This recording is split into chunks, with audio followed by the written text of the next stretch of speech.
Video like जरूर कर लीजिए और ऐसे वीडियो लगातार फ्री में पाने के लिए चैनल को तुरंत सब्सक्राइब कर लीजिए और बेल आइकन को जरूर टैप कर लीजिए ताकि आगे भी सारे वीडियो आपको मिलते रहे। यूट्यूब में फॉलो करते हैं तो प्लीज ये वाला फ्री टेलीग्राम चैनल जरूर ज्वाइन कर लीजिएगा। सारे नोटिफिकेशन सारे अपडेट यहीं पे आते हैं, ध्यान रखिए।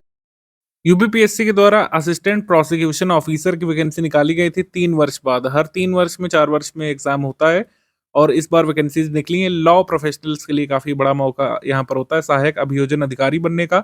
मुख्य परीक्षा के माध्यम से यहाँ पर फाइनल मेरिट बनती है, लेकिन पहला स्टेज जो है एलिमिनेशन स्टेज प्रीलिम्स का एग्जाम। प्रीलिम्स एग्जाम की तैयारी के लिए स्टडी फॉर सिविल सर्विसेज का पेड बैच शुरू हो चुका है। टेलीग्राम में आप इसको ज्वाइन कर सकते हैं। इसमें हम बेसिक विधि और जीएस दोनों पढ़ाने वाले हैं। एक बार मैं फिर से रिपीट कर दूं, सिर्फ जीएस का नहीं बल्कि बेसिक विधि का भी कोर्स है और इसको हम एप्लीकेशन पर भी चला रहे हैं, टेलीग्राम में भी चल रहा है। टेलीग्राम में आप इसको ज्वाइन करके अपनी तैयारी शुरू कर सकते हैं। बेसिक विधि की क्लासेस शुरू हो चुकी हैं और जीएस की भी क्लासेस शुरू हो चुकी है। 1 नवंबर 2025 से आप इसको ज्वाइन कर सकते हैं। सहायक अभियोजन अधिकारी में सिर्फ एक ही पेपर होता है प्रीलिम्स एग्जाम एलिमिनेशन स्टेज में। इसमें 2 भाग होते हैं। पहला भाग समान अध्ययन का होता है जिसमें कुल प्रश्न पूछे जाएंगे 50 प्रश्नों में किस सब्जेक्ट से कितने प्रश्न आएंगे वो भी यहाँ पर क्लियरली लिख दिया गया है। सामान्य विज्ञान से 8 प्रश्न होंगे। राष्ट्रीय और अंतर्राष्ट्रीय महत्व की समसामयिक घटनाओं या फिर हम लोग कह सकते हैं करंट अफेयर से 10 प्रश्न होंगे। करंट अफेयर से करंट अफेयर यहाँ पर आपके 10 मार्क्स को कवर कर लेगा। अब भारत के इतिहास से 8 प्रश्न होंगे। भारतीय राष्ट्रीय आंदोलन से 8 प्रश्न होंगे। भारतीय राजतंत्र अर्थव्यवस्था से 8 प्रश्न होंगे और विश्व का भूगोल जनसंख्या से 8 प्रश्न यहाँ पर रहने वाले हैं। तो 50 मार्क्स का ये हो गया। सेकेंड पार्ट यहाँ पर बेसिक विधि का है। विधि संबंधी प्रश्नों की संख्या 100 होगी और इसमें नए कानून पूछे गए हैं। भारतीय न्याय संहिता ये होगा 30 मार्क्स का। भारतीय साक्ष्य अधिनियम ये 2023 ये 20 मार्क्स का। बीएनएसएस नागरिक सुरक्षा संहिता या फिर भारतीय नागरिक सुरक्षा संहिता ये पूछा जाएगा 25 मार्क्स में। उत्तर प्रदेश पुलिस अधिनियम और नियमावली ये 15 मार्क्स में आएगी और भारतीय संविधान से जुड़ी बारीकियां पूछी जाएंगी 10 मार्क्स में।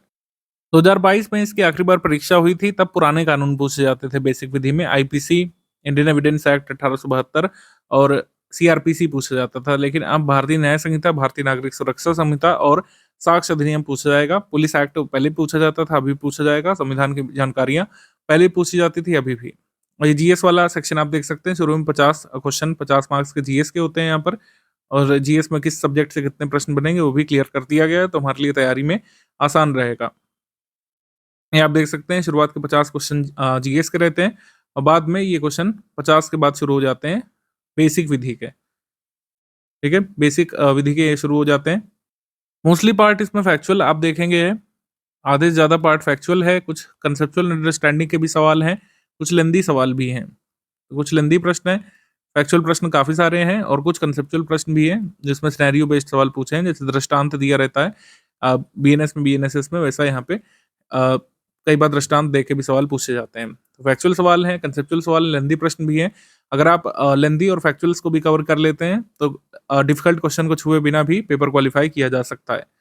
अब यहाँ पर खुद देखिए, कुछ लेंदी प्रश्न है, मतलब एक एक प्रश्न में कई सारी धाराएं पूछने का प्रयास किया गया है। किसमें क्या चीज़ गिवन है वो ज़्यादातर पूछा जाता है फैक्चुअल्स में। कुछ लेंदी सवाल हैं, कुछ कंसेप्चुअल लेवल के भी सवाल हैं कि काने अपराध किया, फला किया, तो वो इस धारा के अंतर्गत कवर होगा, जैसे 79 में। ऐसे प्रश्न बीएनएस के साथ, बीएनएसएस के साथ भी बनाए जा सकते हैं। तो फैक्चुअल पेपर रहेगा इसमें। और जो लॉ पढ़ाया जाएगा उसमें ज़्यादातर मैं ही पढ़ा रहा हूँ, जो स्ट्रैटेजी वीडियो रिकॉर्ड कर रहा हूँ इसमें मैं लॉ जो क्लासेस दे रहा हूँ आपको रिकॉर्डेड वीडियो लेक्चर में, उतना आप देखते जाएंगे तो सफिशिएंट होगा। अगर आपने आईपीसी वगैरह, ज़्यादातर ऐसे स्टूडेंट्स होंगे जिन लोगों ने अपने यूनिवर्सिटी में आईपीसी, साक्ष्य अधिनियम ये सब पढ़ा है, उनके लिए नए कानून है। एक तरीके से पढ़ने का तरीका वही रहेगा, फैक्ट्स बदल जाएंगे। जो धारा आप इतने सालों से रटते हुए जा रहे थे तो अब धारा बदल जाएंगे। तो ये है कुल मिला करके। हमने अलग अलग बैचेस शुरू किए हैं। आप सारे बैचेस एक साथ भी ले सकते हैं, यानी कंप्लीट प्रीलिम्स की तैयारी के लिए भी बैच ले सकते थे, केवल बेसिक विधि के लिए और केवल जीएस के लिए भी। तो जिन लोगों ने ओनली स्टडी मटेरियल बैच लिया है, आरओ मतलब ये यूपीपीएससी एपीओ प्री के लिए, ऑफिशियल सिलेबस में भाग 1 में समान अध्ययन में जो 50 प्रश्न कवर रहे हैं विभिन्न टॉपिक से, उसका पूरा स्टडी मटेरियल मिल जाएगा। भाग 2 में जो विधि के 100 प्रश्न आएंगे, जो अलग अलग टॉपिक्स गिवन है, उसका पूरा स्टडी मटेरियल आपको मिल जाएगा। क्लास वाइज स्मार्ट बोर्ड में रिकॉर्डेड वीडियो लेक्चर के माध्यम से इसमें करवा रहे हैं, कोई भी स्क्रीन रिकॉर्डिंग वाली वीडियो नहीं मिलेंगे। इंटरेक्शन इसमें ज़रूरी है बेसिक विधि पढ़ने के लिए आपको, फेशियल एक्सप्रेशंस और इन सब इंटरेक्शंस की ज़रूरत होती है। तो स्मार्ट बोर्ड में रिकॉर्डेड वीडियो क्लासेस के माध्यम से इसको समझाया जाएगा। इन वीडियो क्लासेस के नोट्स भी हम देंगे, क्योंकि हम यहाँ पर कोई भी बुक वगैरह रिकमेंड नहीं कर रहे हैं, ना ही आपको बेयर एक्ट से पढ़ने के सुझाव दे रहे हैं। तो जो भी आपको क्लास के नोट्स मिलेंगे वो ज़रूरी रहेंगे, खासकर विधि के लिए इनको ज़रूर पढ़िएगा। जीएस के लिए भी, जीएस के लिए खासकर हिस्ट्री के लिए, इंडियन नेशनल मूवमेंट के लिए, राज्य व्यवस्था के लिए नोट्स बहुत कारगर रहेंगे। वीडियोस और नोट्स दोनों ही बाइलिंगुअल फॉर्मेट में रहेंगे। शुरू में जो नोट्स मिलेंगे वो PPT into PDF converted format में मिलेंगे, यानी कि जो भी रिकॉर्डेड वीडियो लेक्चर रिकॉर्ड किया जाएगा उसमें पीछे स्मार्ट बोर्ड पर जो पीपीटी दिखाई जाएगी उसी को पीडीएफ फॉर्मेट में कन्वर्ट करके दिया जाएगा। लेकिन जब सारे वीडियो क्लासेस आपको मिल चुके होंगे, सारे रिकॉर्डेड वीडियो लेक्चर मिल चुके होंगे, तो A4 साइज में कन्वर्टेड फॉर्मेट में भी हम आपको दे देंगे। A4 साइज में पीडीएफ जो है वो मिल जाएगी, जो आप प्रिंट भी कर सकते हैं लास्ट मोमेंट में, क्योंकि वीडियोस दोबारा देखने का कई बार समय हो सकता है ना मिले आपको। जीएस में भी सेम यही रहेगा। भाग 1 में जो समान अध्ययन के 50 प्रश्न हैं, जिन जिन टॉपिक से प्रश्न आने हैं उनका पूरा स्टडी मटेरियल और उससे संबंधित रिकॉर्डेड वीडियो क्लासेस आपको मिल जाएगी स्मार्ट बोर्ड फॉर्मेट में, और उसकी पीपीटी मिल जाएगी। जीएस के सारे क्लासेस खत्म होने के बाद A4 साइज में प्रिंटेबल फॉर्मेट में पीडीएफ हम आपको उपलब्ध करा देंगे। जो दोनों लेगा उसको बेसिक विधि का भी मिल जाएगा और जीएस का भी मिल जाएगा। जो लोग टेस्ट सीरीज का पेड बैच लेंगे तो कुल 10 फुल लेंथ टेस्ट इसमें हम कराएंगे। टोटल 150 प्रश्न होंगे, 50 वही समान अध्ययन के पहले सेक्शन में, दूसरे सेक्शन में बेसिक विधि के उत्तर कुंजी और व्याख्या सहित कुल मिलाकर 10 टेस्ट होंगे। टेस्ट सीरीज का टाइम प्लान बाद में शेयर किया जाएगा ग्रुप में ही, क्योंकि ये आपका ऑब्जेक्टिव पेपर है। भाग 1 में भी और बेसिक विधि में 1500 मोस्ट एक्सपेक्टेड क्वेश्चन की प्रैक्टिस कराई जाएगी, और पेड क्विज में क्वेश्चंस करवाना हम लोग जल्दी ही शुरू करने वाले हैं, जो एकदम पैटर्न के अनुरूप क्वेश्चंस कराए जाएंगे। 1500 क्वेश्चन काफी लाभदायक सिद्ध होंगे। कई सारे क्वेश्चन इन्हीं 1500 क्वेश्चन में से डायरेक्टली एग्जाम में देखने को आपको मिल सकते हैं। करंट अफेयर 10 मार्क्स का इसमें आएगा, क्लियरली मेंशन्ड है, जिसमें नेशनल इंटरनेशनल करंट अफेयर आपको कवर करना है टॉपिक वाइज एमसीक्यू फॉर्मेट में। करंट अफेयर जनवरी से लेकर सितंबर तक का हमने दे दिया है। अभी एग्जाम डेट नहीं आई है ऑफिशियली। जब एग्जाम डेट क्लियर हो जाती है उससे 1 वर्ष पहले का करंट अफेयर आपको तैयार करना होगा, और उसी के अनुरूप पीडीएफ हम आपको मंथ वाइज उपलब्ध करा देंगे। बाकी करंट अफेयर पीडीएफ हर मंथ 4 तारीख को अपडेट होती रहेगी। कब से कब तक का पढ़ना है, जैसे मैंने बताया, एग्जाम डेट के क्लियर होते ही आपको बता दिया जाएगा। टॉप 500 एमसीक्यू करंट अफेयर की प्रैक्टिस के लिए गिवन है, आप इसको देखिएगा, पढ़िएगा, याद करिएगा। 2022 की परीक्षा में कट ऑफ गया था, यहाँ पर आप देख सकते हैं अनारक्षित का कट ऑफ गया था यहाँ पर 150 पूर्णांक में से 103, अनुसूचित जाति का 191 गया था, अनुसूचित जनजाति का 55, और अलग अलग कैटेगरीज में अलग अलग कट ऑफ इस तरीके से रहा था। ईडब्ल्यूएस का 107 गया था। तो तैयारी के दौरान आपको 105 से 110 प्रश्न सही करने का टारगेट रखना है, और बेसिक विधि में ज़्यादा से ज़्यादा आपको सही सवाल निकालने हैं, क्योंकि जीएस में ऐसा हो सकता है कि आप कम समय में तैयारी ना कर पाएं। बेसिक विधि को इतना मजबूत करना है कि आप कम से कम 105 से 110 प्रश्न निगेटिव मार्किंग का इफेक्ट हटा करके सही करें, क्योंकि यहाँ पर 1/3 की नेगेटिव मार्किंग ऋणात्मक मूल्यांकन भी लागू किया जाएगा, यानी कि अगर 3 प्रश्न आप गलत करते हैं तो एक सही वाला आपका अंक काट लिया जाएगा।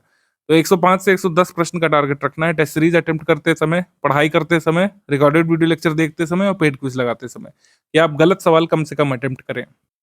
अभी जीएस में हमने ज्योग्राफी और इकोनॉमी का शेड्यूल दे दिया है, आगे के सब्जेक्ट का शेड्यूल आपको मिलता जाएगा। बेसिक विधि भी इसी बीच चालू कर दी जाएगी, तो उसको आप देखिएगा। विश्व का भूगोल 2 नवंबर से शुरू करके 3, 4, 5 फिर इस तरीके से आगे बढ़ता जाएगा। फिर इंडियन इकोनॉमी यहाँ पे शुरू होगी क्लासेस। बेसिक विधि भी आपको मिलना शुरू हो जाएगा। बीएनएस के रिकॉर्डेड वीडियो लेक्चर पहले मिलेंगे, फिर आपको बीएनएसएस का मिलेगा,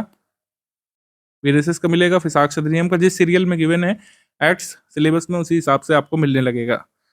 जब भी आपको रिकॉर्डेड वीडियो लेक्चर मिलेगा उसके साथ की पीपीटी नोट्स जो है पीडीएफ कन्वर्टेड फॉर्मेट में आपको मिल जाएगी, जिससे आप उसको तैयार कर सकें, उससे रिवीजन कर सकें।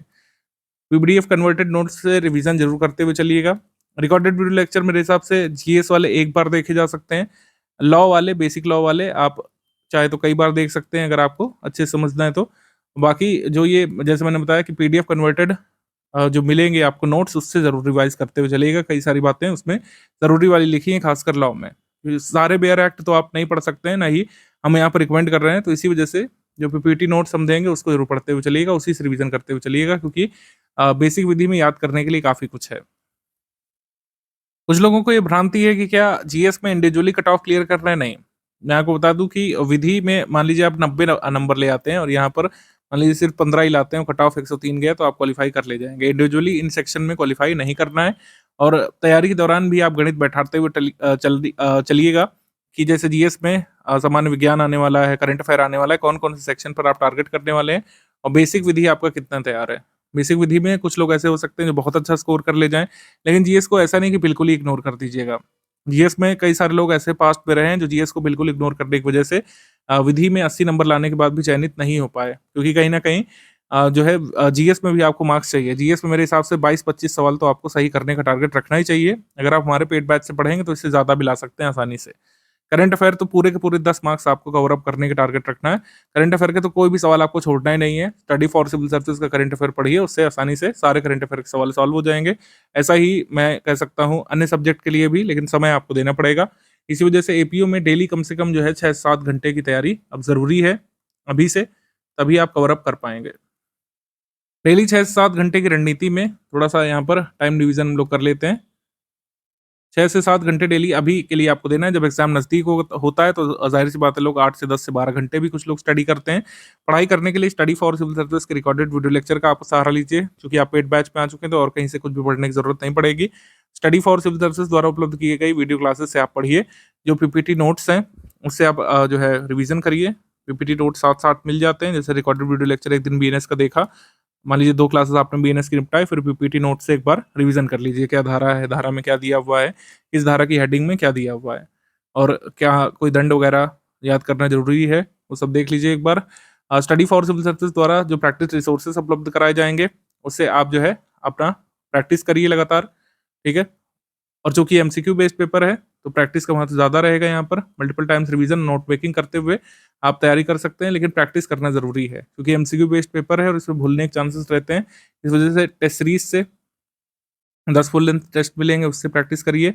पेड क्विज़ शुरू करा दी जाएगी, उससे प्रैक्टिस करिएगा। और पढ़ाई के बारे में जैसे हमने आपको बताया, रिकॉर्डेड वीडियो लेक्चर हमने इस बार इसमें फॉर्मेट में इसी वजह से रखा है स्मार्ट बोर्ड में, जिससे इंटरेक्शन बढ़े, आपको बोरिंग ना लगे। रिकॉर्डेड वीडियोज़ से तैयारी आसान रहती है कई बार। रिकॉर्डेड वीडियोज़ का फ़ायदा ये रहता है कि ड्यूरेशन इनकी कम रहती है। यही अगर हम लाइव कराते तो बीएनएस हो सकता है 16-17 घंटे में बनता, बीएनएसएस जो है 12-13 घंटे में बनता, फिर आप इतना रिवाइज़ रिकॉल ना कर पाते। ड्यूरेशन कम रहती है और रेलेवेंसी ज़्यादा रहती है रिकॉर्डेड वीडियो लेक्चर की। मान लीजिए बीएनएस हम पढ़ा रहे हैं, तो उसमें सिर्फ बीएनएस पढ़ा रहे हैं, एग्ज़ाम्पल बता रहे हैं, इधर-उधर का इंटरेक्शन फालतू का नहीं कर रहे हैं, जिससे ड्यूरेशन बढ़े। तो रिकॉर्डेड वीडियो लेक्चर से आपको फैक्चुअल क्लैरिटी मिलेगी। सिर्फ रट्टाफिकेशन नहीं, कई बार लॉ में ज़रूरी होता है कि फैक्ट से प्रश्न कैसे बन सकते हैं, तो फैक्चुअल क्लैरिटी बनेगी। फैक्चुअल क्लैरिटी के साथ यहाँ पर कंसेप्चुअल बिल्डअप मिल जाएगा आपको, कोई वर्ड है, कोई कंसेप्ट है, नहीं क्लियर हो रहा है, वो आपको समझ में आ जाएगा। सारी चीज़ें हम बताते हुए चलेंगे, ठीक है? और इसके साथ आपको रिवीजन करते हुए चलना है, प्रैक्टिस करते हुए चलना है। प्रैक्टिस के लिए 2 रिसोर्सेज़ हैं, एक आपका टेस्ट सीरीज़ है और एक पेड क्विज़ है। तो पढ़ाई के लिए, प्रैक्टिस के लिए स्टडी फॉर सिविल सर्विसेज के रिसोर्सेज हैं। रिवीजन के लिए स्टूडेंट का काम रिवाइज करना। स्टूडेंट अगर रिवीजन में रेगुलरिटी मेंटेन करेंगे, कंटिन्यूटी मेंटेन करेंगे, डिसिप्लिन मेंटेन करेंगे, तो उतना ही आप अपने लक्ष्य के करीब पहुंचते चले जाएंगे। रेगुलरिटी, कंटिन्यूटी बहुत ज़रूरी है, और बेसिक विधि में खास करके रिवीजन बहुत ज़रूरी है, अदरवाइज आप कब क्या पढ़ा आपने सब भूलते चले जाएंगे। रिवीजन बहुत इंपॉर्टेंट एस्पेक्ट है, खासकर विधि का, बल्कि जीएस का भी है। जीएस के पोर्शन में भी विधि के लिए बहुत ज़रूरी है कि आप रिवाइज करें। रिवाइज करना स्टूडेंट का काम है। कुछ मेथड्स और ट्रिक्स वगैरह हम बताते चलेंगे। नोट मेकिंग आप कर सकते हैं, मल्टीपल टाइम्स रिवीजन, ये 2 मेथड आप अपना सकते हैं। जैसे हमने आपको बताया, note making, multiple times revision, दोनों ही मेथड कारगर है अपने आप में। कुछ लोग क्या करेंगे कि जैसे मेरा विधि का वीडियो देखेंगे, वो पेन कॉपी लेकर के नोट मेकिंग करते हुए उसमें चलेंगे। नोट मेकिंग करना वैसे अनिवार्य नहीं है, क्योंकि जो पीपीटी पढ़ाई जाएगी उसके पीपीटी नोट्स आपको ऑलरेडी मिल जाएंगे, और फिर आपको प्रिंटेबल नोट्स भी मिल रहे हैं।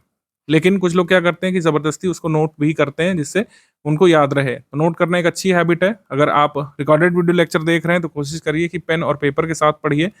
पेन, पेंसिल, पेपर लेकर के, कुछ भी नोट मेकिंग सामग्री लेकर के उसको पढ़िए, और पूरे लेक्चर को एक पेज में समराइज़ करने की कोशिश करिए। जितना हम समराइज़ करने की कोशिश करेंगे, उतना ही याद रख पाएँगे और अपनी समरी को रिकॉल कर पाएँगे। रिकॉर्डेड वीडियो लेक्चर की पीपीटी कुछ इस तरीके की आपकी दिखेगी। इससे आप रिवाइज करेंगे। जैसे रिकॉर्डेड वीडियो लेक्चर जो रिकॉर्ड किया जाएगा बैकग्राउंड में स्मार्ट बोर्ड पर, इसी को शो किया जाएगा। रिकॉर्डेड वीडियो लेक्चर की पीपीटी कुछ इस तरीके की आपको दिखेगी। इससे आप रिवीजन करते हुए चलेंगे, और जब सारे रिकॉर्डेड वीडियो लेक्चर कंप्लीट हो जाएंगे तो प्रिंटेबल नोट्स भी हम आपको A4 साइज शीट में दे देंगे। तो ये जैसे लिखा है, कुछ लोगों को लग सकता है समझ में नहीं आ रहा है, लेकिन रिकॉर्डेड वीडियो लेक्चर आप देखने के बाद इसको स्टडी करेंगे तो काफ़ी कुछ आपको इसमें समझ में आएगा। अंत में स्टूडेंट्स के लिए कुछ रिकमेंडेशंस यही हैं कि आप रेगुलर बेसिस पर चीज़ों को रिवाइज करते हुए चलिए। अगर आप अपना कोई शेड्यूल नहीं बना सकते हैं, जो ग्रुप का शेड्यूल है उसको फॉलो करिए। जैसे शुरू में इकोनॉमी, ज्योग्राफी जो भी कराया जा रहा है सब्जेक्ट, डेली बेसिस पर जो भी वीडियो क्लास आ रही है उसको आपको देखना है, पीपीटी नोट से रिवीजन करना है अगले दिन। यही आप फॉलो करते हुए चल सकते हैं। कोई भी लंबा ब्रेक नहीं लीजिए। फेस्टिवल टाइम में काफ़ी ब्रेक हुआ था स्टडीज़ में, वो आपको नहीं करना है। बेसिक विधि जो आती जा रही है उसको अच्छे से पढ़ते हुए चलिए। भले ही आपने आईपीसी में, सीआरपीसी में महारत हासिल की होगी, यूनिवर्सिटी में आप टॉपर भी हो सकते हैं, लेकिन अब कानून बदल गए हैं, अब फैक्ट्स बदल गए हैं कुल मिलाकर। आप पढ़ने में अच्छे हैं तो ये भी कवर अप आसानी से कर ले जाएँगे, लेकिन अब फैक्ट्स जो है वो बदल जाएँगे। फैक्ट्स बदल जाएँगे। आईपीसी में कम्युनिटी सर्विस का कोई प्रावधान नहीं था, लेकिन अब उसमें आपको लर्न करना पड़ेगा कि कम्युनिटी सर्विस जो है किस धारा में डिफाइन किया गया है, मतलब मेंशन किया गया है। सीआरपीसी में कम्युनिटी सर्विस को कैसे डिफाइन किया गया है, सीआरपीसी कह रहा हूँ मैं, बीएनएसएस में कैसे डिफाइन किया गया कम्युनिटी सर्विस को, और जो बीएनएस है उसमें कहाँ पे मेंशन किया गया है, कितने प्रकार के ऑफेंसेस के लिए कम्युनिटी सर्विसेज जो है ऑर्डर की जा सकती है। 6 प्रकार के ऑफेंसेस के लिए। और कम्युनिटी सर्विस ना करने पर क्या जेल हो सकती है? यस, कारावास की सज़ा हो सकती है कम्युनिटी सर्विस ना करने पर। जैसे मैंने आपको पेपर में भी दिखाया, ज़्यादातर फैक्चुअल प्रश्न रहेंगे कि किस धारा की विषय वस्तु क्या है, किस जो है सेक्शन में क्या सब्जेक्ट मैटर है। ज़्यादातर क्वेश्चन तो इसी के बने हैं। चाहे आप पुराने पेपर को देखिए, जब आईपीसी, साक्ष्य अधिनियम, पुलिस एक्ट ये सब होता था। कुछ कंसेप्चुअल क्वेश्चन भी हैं, जैसे ये कंसेप्चुअल सवाल है, ये कंसेप्चुअल सवाल है। लेकिन उसके अलावा जो फैक्ट्स हैं उसमें देखिए यही पूछा है कि जैसे साक्ष्य अधिनियम में किस धारा में क्या गिवन है, किस धारा में क्या सब्जेक्ट मैटर गिवन है। कई बार सब्जेक्ट मैटर को थोड़ा-सा ट्विस्ट करके पूछा है। ठीक है? भारतीय साक्ष्य अधिनियम में कौन से काइंड का जुरिडिक्शन नॉट प्रोवाइडेड है? इंडियन एविडेंस एक्ट के जो है सेक्शन 41 में इसमें पूछा था कि कौन सा जुरिडिक्शन ये कवर नहीं करता है। तो ऐसे प्रश्न बन सकते हैं। बीएनएस और बीएनएसएस के साथ भी और साक्ष्य अधिनियम के साथ भी। तो यही सब यहाँ पे है। इलेक्ट्रॉनिक रिकॉर्ड जो है आईपीसी में कहाँ पे डिफाइंड है? ऐसे ही बीएनएस में पूछ सकते हैं कि इलेक्ट्रॉनिक रिकॉर्ड या डिजिटल रिकॉर्ड किस धारा में डिफाइंड है, किस उपधारा में डिफाइंड है। जैसा कि हमने आपको बताया कि study for civil services best study material दे सकता है। आपको बेसिक विधि के बेस्ट क्लासेस हम आपको दे सकते हैं। उसमें सब कुछ समझा भी दिया जाएगा, आपकी समझ बना दी जाएगी। लेकिन जब तक आप रिवीजन नहीं करेंगे, आप धाराओं को भूल सकते हैं। किस धारा में क्या सब्जेक्ट मैटर दिया है, बीएनएस में किस चैप्टर का क्या सब्जेक्ट मैटर है, बीएनएसएस में क्या-क्या चीज़ें डिफाइंड है, क्या-क्या चीज़ें नहीं डिफाइंड है। तो इसको आपको लर्न करते हुए चलना पड़ेगा। इस वजह से रिवीजन पर बार-बार मैं फोकस कर रहा हूँ। रेगुलर बेसिस पर रिवीजन आप लोग करते रहिए। इसमें हेल्प करेंगी हमारे प्रैक्टिस रिसोर्सेज यानी पेड क्विज और टेस्ट सीरीज। इस तरीके से आपकी राह आसान होती चली जाएगी। अगर आप लगे रहेंगे, चीज़ें आसान होती चली जाएँगी। स्टडी फॉर सिविल सर्विस पर ट्रस्ट करके आपने बैच ज्वाइन किया है, तो आपका बहुत-बहुत स्वागत है इसमें। आप लोग अपनी पढ़ाई अब से रिज़्यूम कर सकते हैं।